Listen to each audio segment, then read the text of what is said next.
Lagi tenis ping piro mangan panganan gak jelas itu. Kadang-kadang dungo gak batik mandi. Mungkin pun ayo disadari mawon. Anang dungo gak batik dikapuno muring. Padahal kula pun kaji. Lah kajimu halal tangga.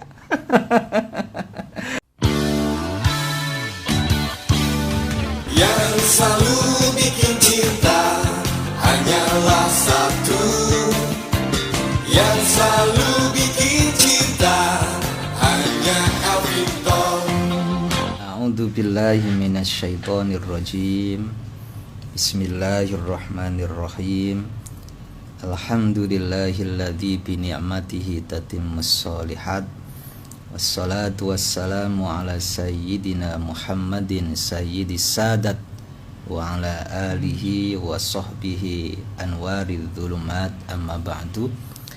Al-Karim Mas Isyad yang sangat kami muliakan, dulur-dulur semua dimanapun panjenengan berada, mudah-mudahan selalu sehat. Amin. Dan selalu berada dalam naungan rahmat dan ridhonya Allah. Amin.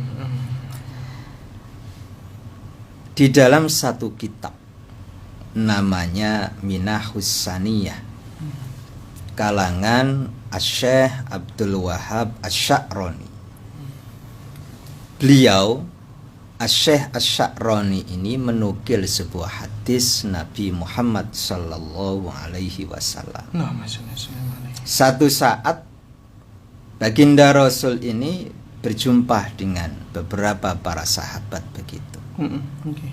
Kemudian Rasulullah dawuh kepada para sahabat itu, istahyu minallah haqqal haya.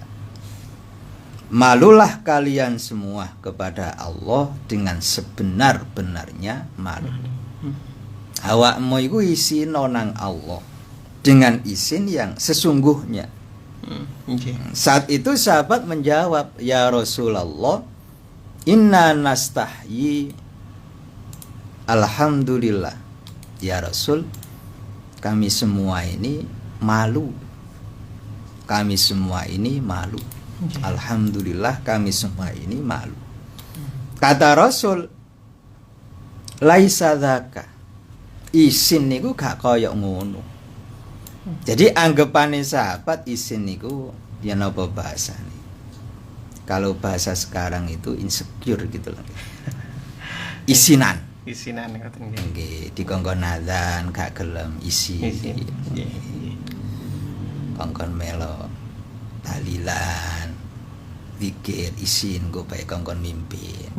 Akhirnya apa namanya? Gak teko. Dikongkon sambutan isi. Nah, itu persepsi sahabat isin itu koyok begitu. Makanya kemudian dikatakan oleh Rasul, laisa dzaka, gak koyok ngono. Isin kepada Allah itu bukan begitu. Walakinnal istihya minallahi haqqal haya. Tapi sesungguhnya malu kepada Allah yang sesungguhnya itu, nah ini isine. Satu, antahfadzur ra'sa wa ma wa'a. Isin kepada Allah itu siji, kamu bisa menjaga kepala dan apa yang ada di kepala itu. Itu isin kepada Allah. Apa yang disebut menjaga kepala dan apa yang ada di kepala itu. Sirah kula jenengan ini kan ada beberapa panca indera. Ono lisane, enten mripate, ada pendengarannya, ada hidungnya. Nah itu kudu iso njogo itu. Dan juga kepala ini ada pusat keinginan dan juga ambisi, kan begitu. Berarti kalau perintahnya begitu, bisa menjaga kepala dan apa yang ada di kepala, ya betul-betul yang namanya indera yang ada di kepala itu jok sampai ngelanggar aturane Gusti Allah. Nggih. Misale kita semua duwe irung. Irung iku tabrakno sing nang sing halang. Aja tablakno rondo sebelah. Nggih. Masyaallah. Itu namanya malu kepada Allah. Allah ngoten nggih. Ya Allah, kadang gak ro bojo, gak ro tangga dikokop wae.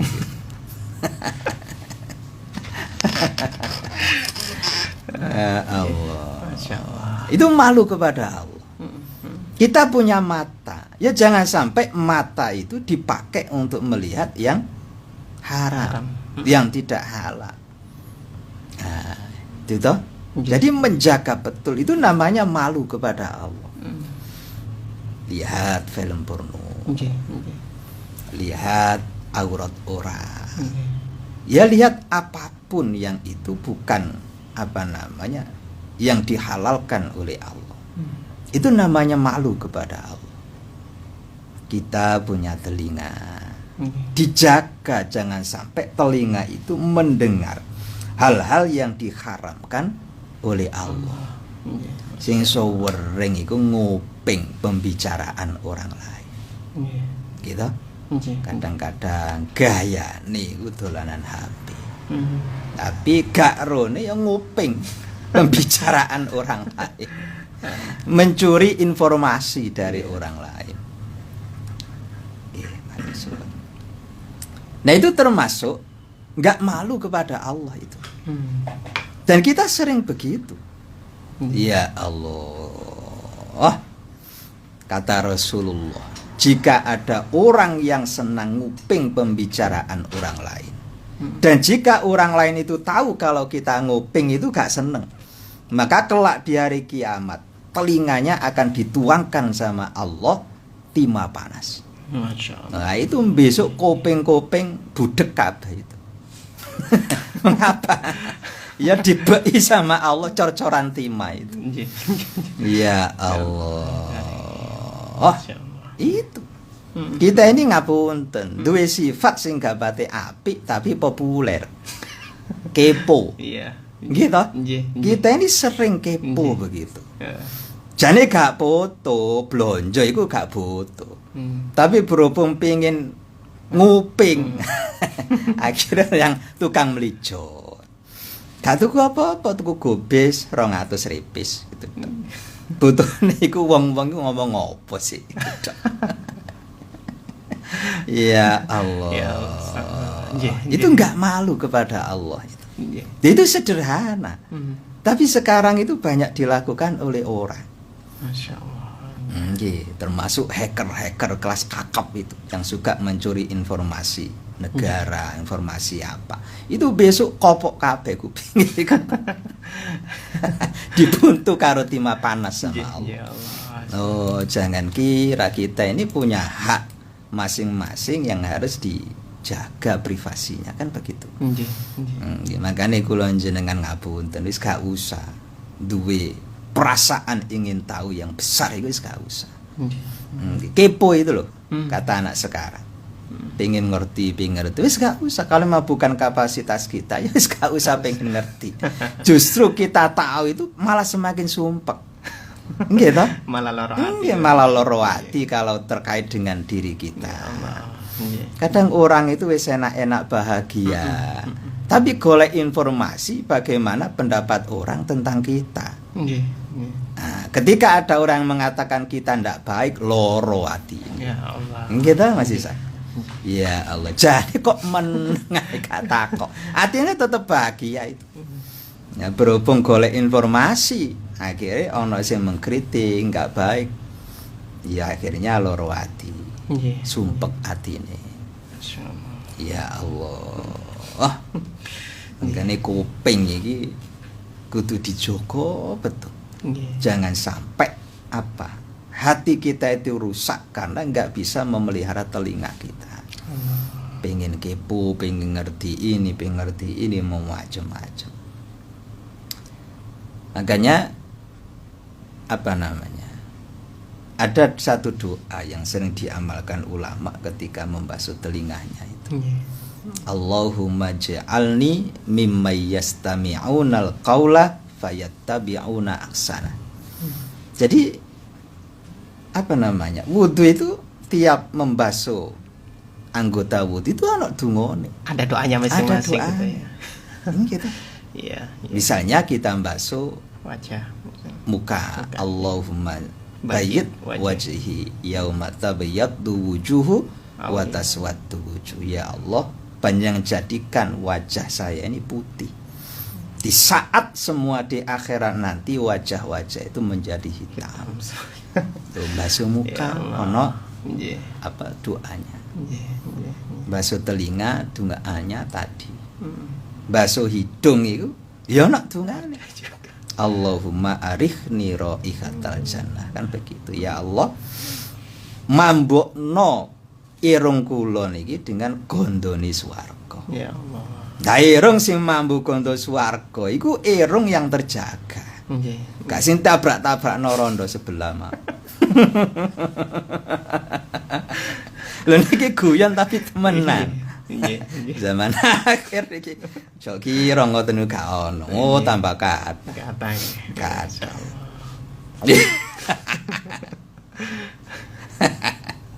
Ya Allah. Nggih. Engko misale berkumur kan enten dungane. Nggih. Allahumma inni ala dzikrika wa syukrika wa husni ibadati. Ya Allah, jadikan lisan kula niki seneng zikir nang panjenengan. Ya. Seneng syukur nang panjenengan. Nggih.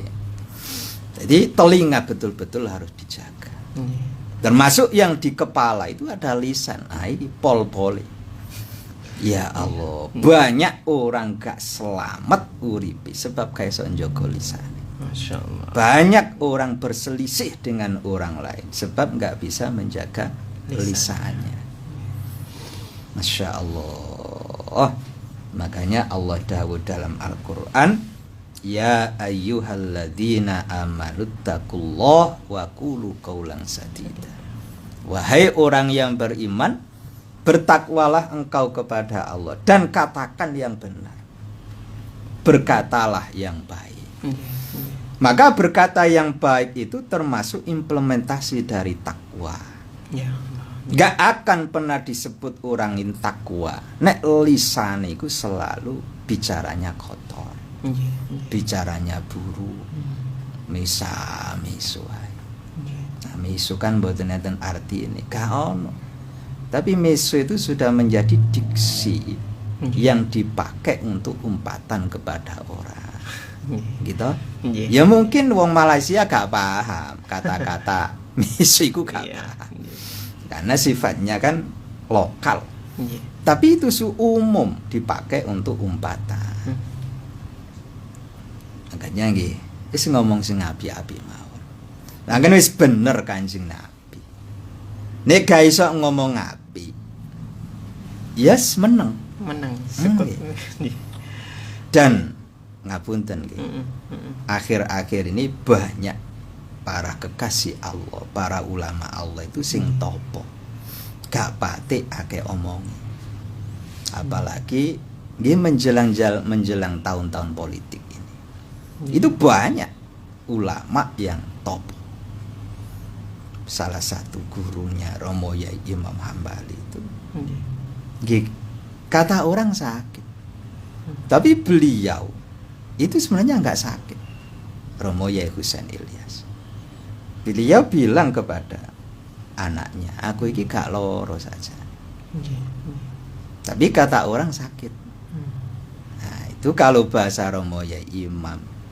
Romo Yai itu saiki posisi ini topo. Jadi memang ketika ada tamu ke sana, Ismail dia gak dijawab tamu sampai mulai. sama Royem Maya Imam sendiri juga begitu. Jadi dia Romo Yai Imam maknai Romo Yai Husain ini sedang topo.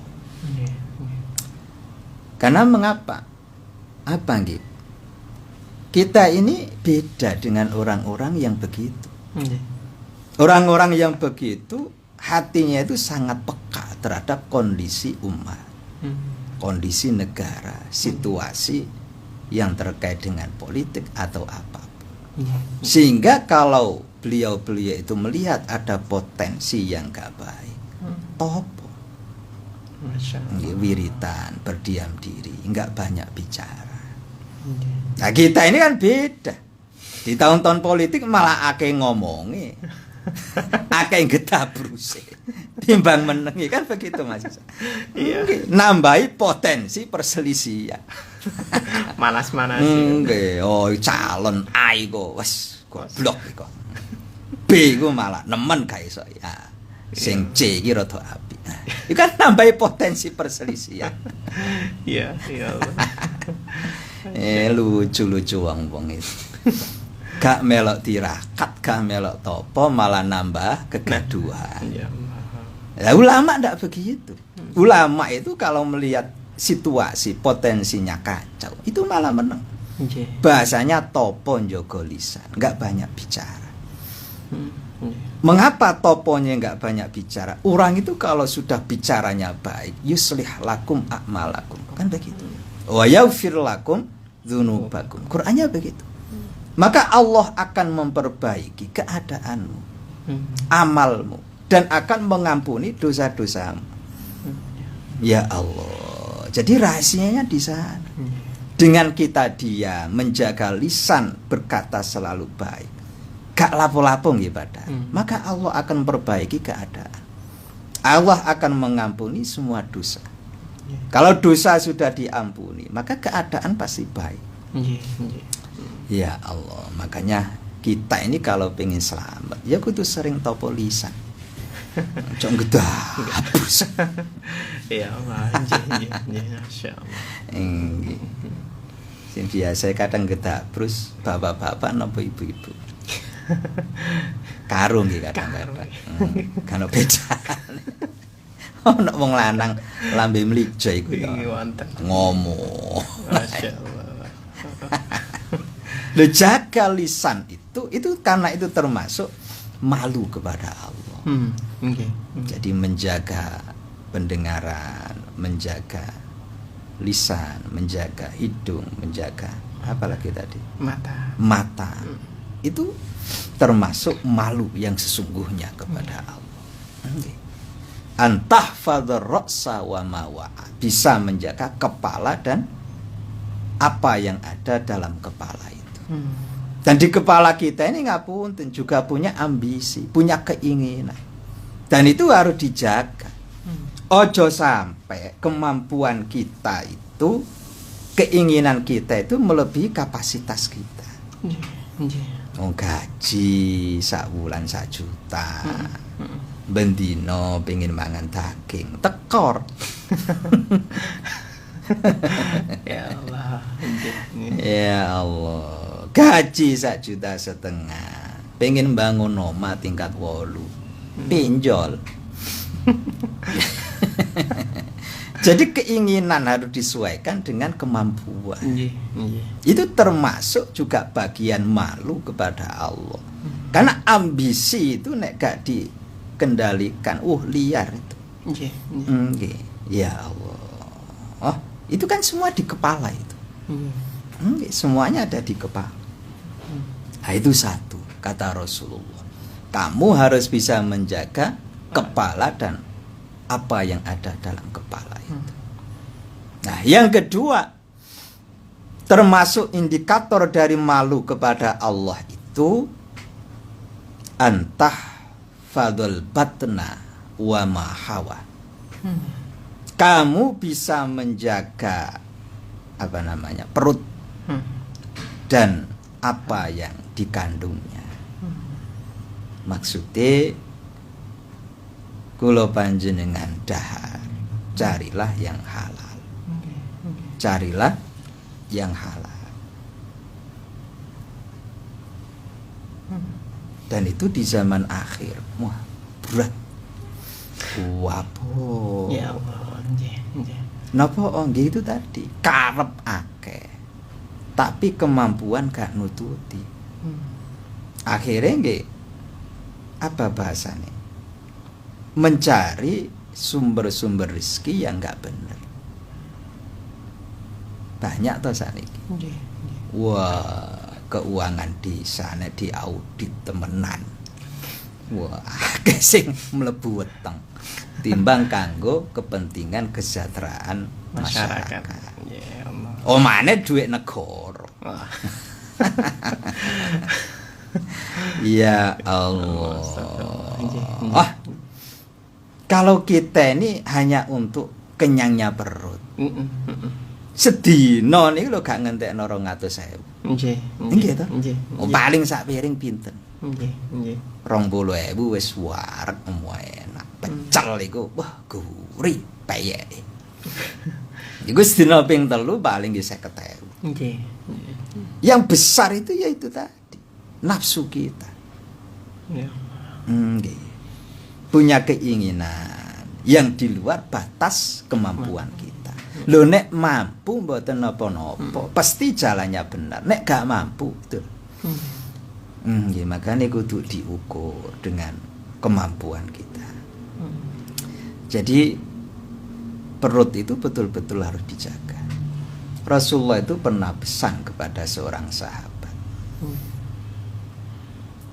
Daging yang tumbuh dari makanan yang tidak halal, maka tidak akan pernah bisa masuk surganya Allah. Ya Allah. Nggak akan pernah bisa masuk surganya Allah. Pantasnya nanti ya dibakar dulu nang neraka. Daging-daging sing kotor, sing ireng, coklat itu Nggih. dibakar dulu di neraka. Baru nek wis mateng gosong, itu baru iso mlebu swarga.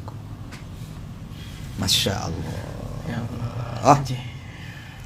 di zaman Rasul itu pernah ketika Rasul bermajelis dengan para sahabat di Masjid Nabawi. Nang jobo itu ada anak dolanan bal-balan begitu. Nah, tiba-tiba bal ini ana sing nyaduk del mlebu ke dalam Masjid Nabawi. Ya Allah. Nggih. Nah, akhirnya diambil oleh anak kecil itu.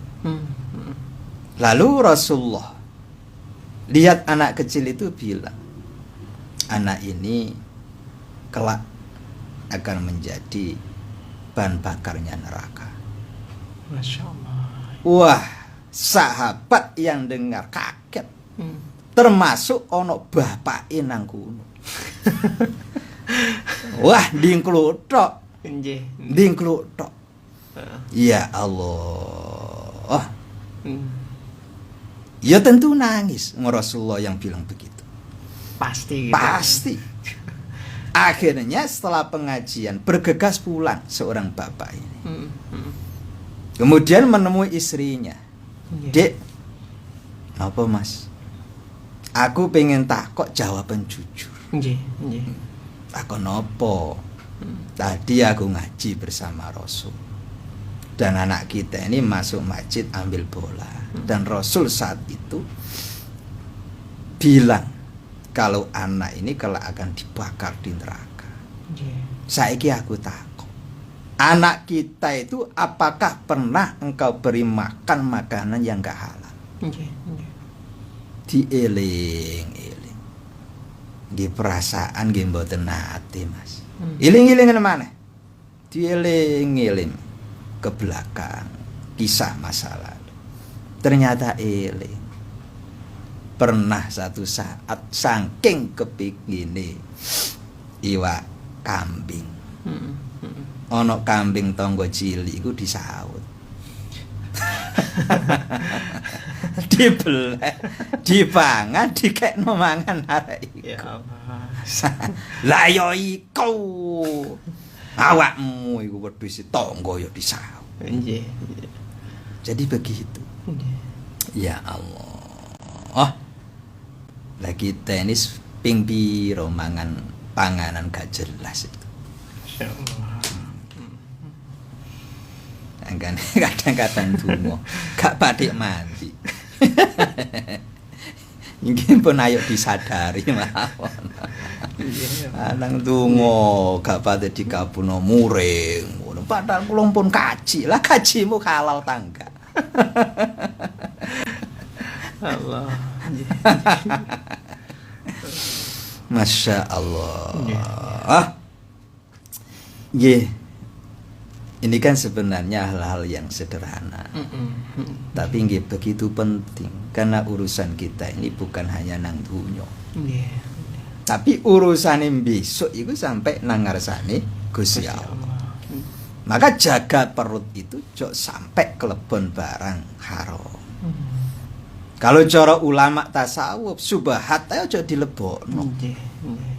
Barang subhat niku aja dilebokno. Ya apa barang subhat itu? Barang sing gak jelas iki wae sapa? Oke. Ya Allah, kadang misali nang pos kampling biasa kumpul ono roti. Weteng luwe. Kadang-kadang gak ditakokno iki rotine sapa langsung dimplok. Kadang-kadang mah disengaja. Iya. Wis ngerti iki nggone budi misale. Dipangan dhisik. Engko baru bilange keri. But, iki mah rotimu. Iya, wis tak pangan. Iya gak apa-apa. Ya apa? Wis gak apa-apa kok emplok. Jane atine budi ya ngersula wong dek dhewe luwe. Ya Allah. Itu mungkin gak nyolong tapi kan gosok begitu. Tembunge keri. Sing gampang itu sandal itu. Nggih. Masya Allah. Masya Allah. Oh, walaupun kula panjenengan gawe nguyuh nang kamar mandi teko masjid.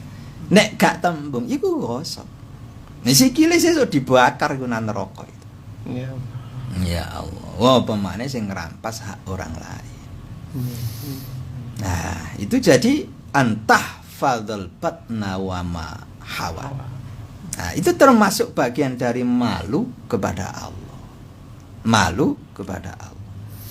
Yang ketiga, kata Rasul indikator malu kepada Allah yang sesungguhnya itu wal tadkuril mauta wal bila. Kamu itu selalu ingat mati dan kebinasaan sesudahnya. Kula panjenengan nggih sesuk pasti mati. Gitu? Ya Allah.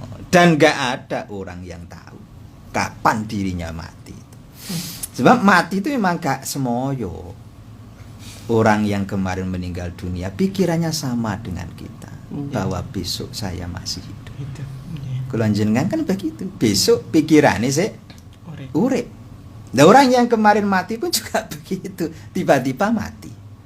Ya Allah. Gak akan pernah kita tahu kapan mati. Dan itu semua gak penting. Gak perlu dipikir. Yang dipikir itu bagaimana di saat kita kembali kepada Allah, gawa bekal iman, gawa bekal amal soleh. Sehingga kalau pikirannya begitu, kita gak akan pernah menunda-nunda kebaikan yang kita kumpulkan untuk bekal kembali kepada Allah. Orang itu apa nggih kecenderungannya senang menunda-nunda itu. Gitu? Nggih, wala umurku sik 20. Besok ae umur 40 aku tak salat jamaah. Kayak sing nentokno umur mah. Iya. Oh, umurku saiki sik 50. Engko nek ae nek 25 aku tak tekun salat tahajud. Masyaallah.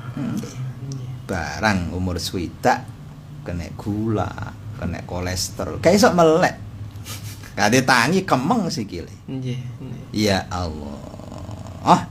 Makanya pemuda yang tumbuh dalam ketaatan beribadah kepada Allah, besok di akhirat mendapat naungan.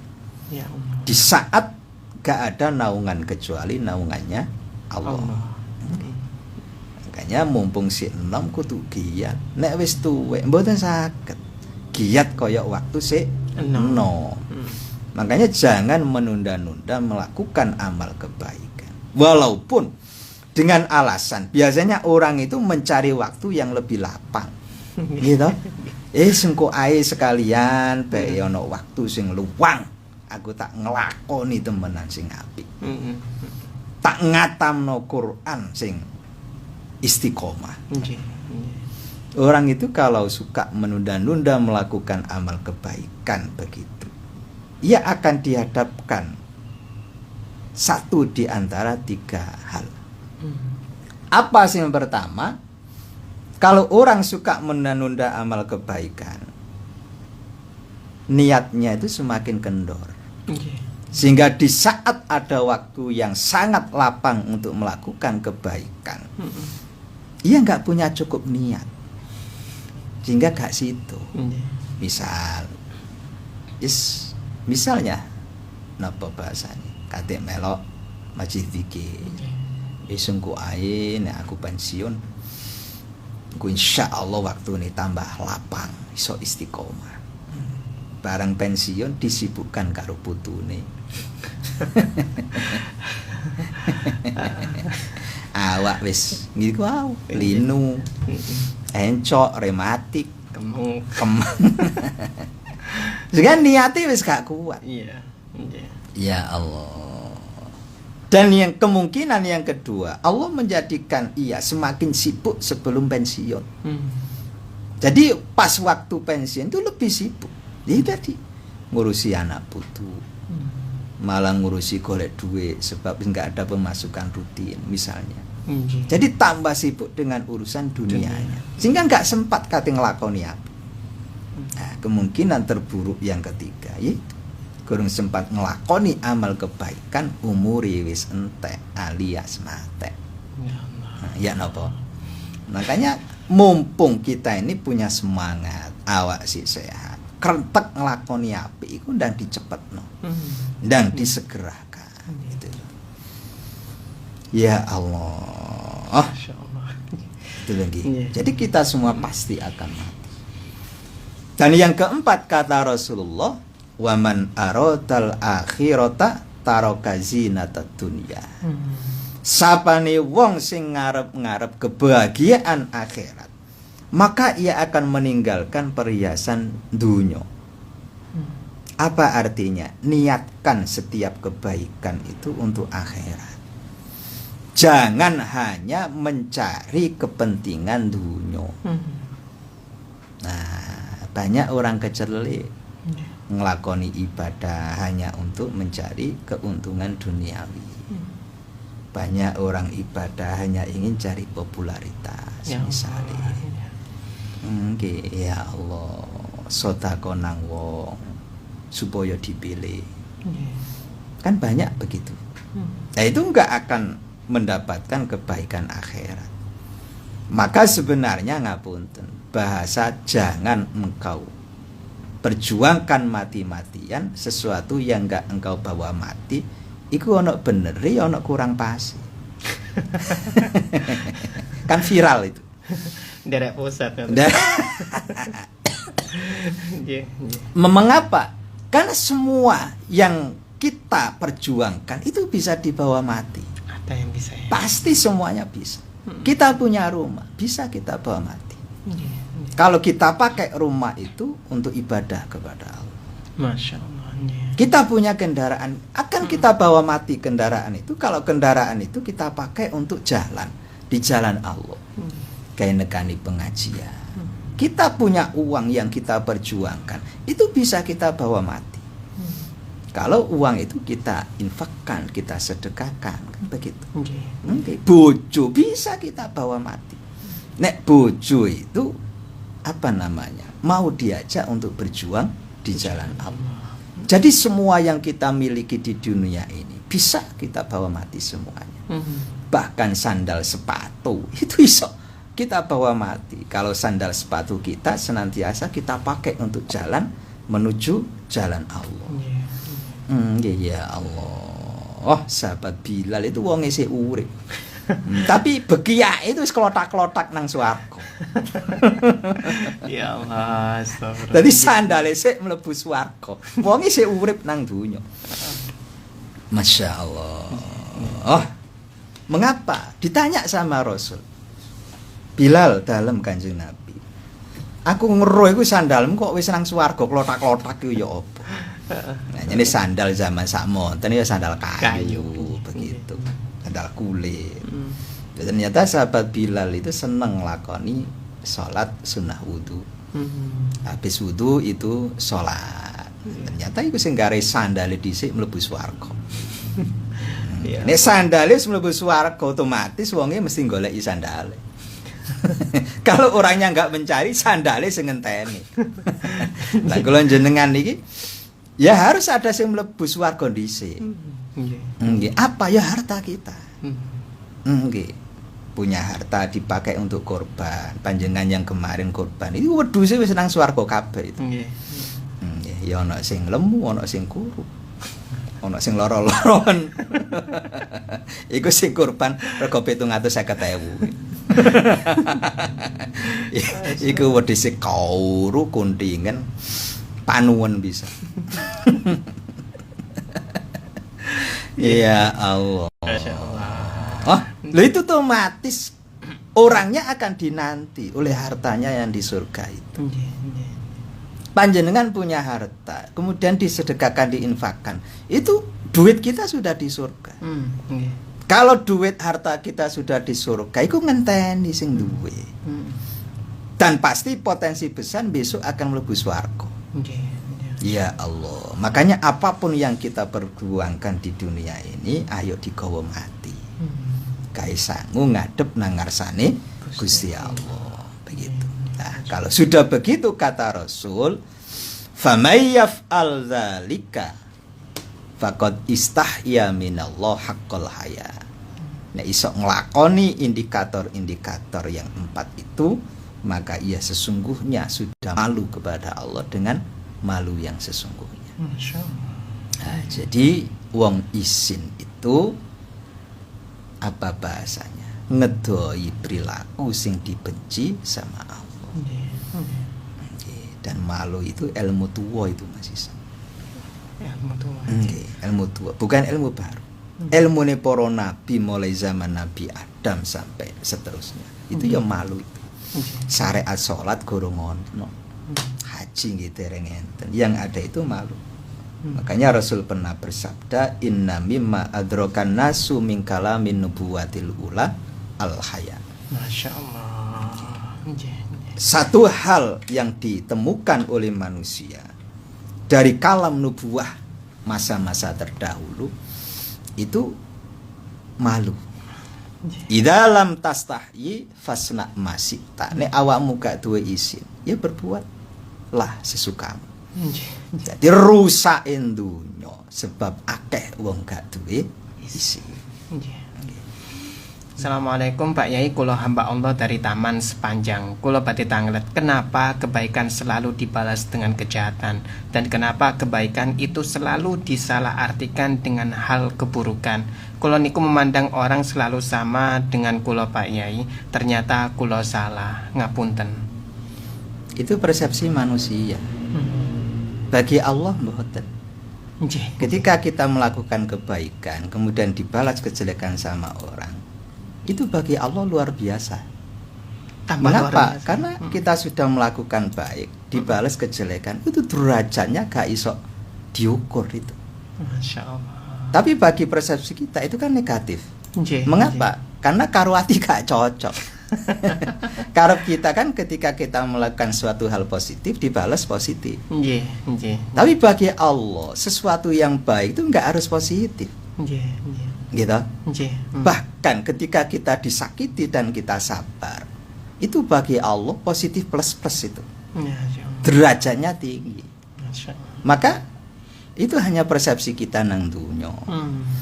Tapi bagi Allah setiap kebaikan itu nilainya pasti baik. Al jazaul ihsan illal ihsan. Enggak ada balasan kebaikan itu kecuali hanya kebaikan. Makanya ketika kita melakukan kebaikan dibalas kejelekan, itu bagi Allah kejelekan yang kita anggap jelek, itu bagi Allah kebaikan. Karena itu untuk mengukur tingkat kesabaran kita. Mengukur tingkat derajat kita. Makanya ya harus manut Allah. Karena kita itu menungso sering sali salah menafsirkan apa yang dilakukan oleh Allah. Sering kali salah, gak sering kali, kadang ya salah toh. Makanya betul-betul urip iki ayo dirasakno karo hati. Nggih. Ketika kita sudah berbuat baik kok dibalas sama orang jelek, itu derajat itu. Nggih. Tapi kalau kita melakukan amal jelek dibalas wong jelek, itu kan wis wajar. Tapi kalau kita sudah baik sama orang dibalas kejelekan, itu namanya derajat. Masya Allah. Dan derajat itu miliknya Allah. Kalau bisa sabar, sesuk derajat nang swarga ya dhawur. Nggih. Oleh widodari yo ayu begitu. Sing gak patek oleh derajat ya swarga. Tapi widodari ini rembes. Untune rada bogang. Bae lho. Dereng ati mlebu swarga. Masya Allah. Nggih, begitu Baik. Mas Isa. Karena waktunya terbatas ya, mungkin kita bisa tutup dengan doa ya. Nggih, alhamdulillah, mudah-mudahan kita semua diparingi ilmu yang manfaat, hidup yang barokah, kedua orang tua kita, guru-guru kita semua. Dimanapun berada, mudah-mudahan selalu dibahagiakan hatinya oleh Allah. Yang sudah meninggal semoga diampuni dosanya oleh Allah, ditinggikan derajatnya di sisi Allah. Al-Fatihah.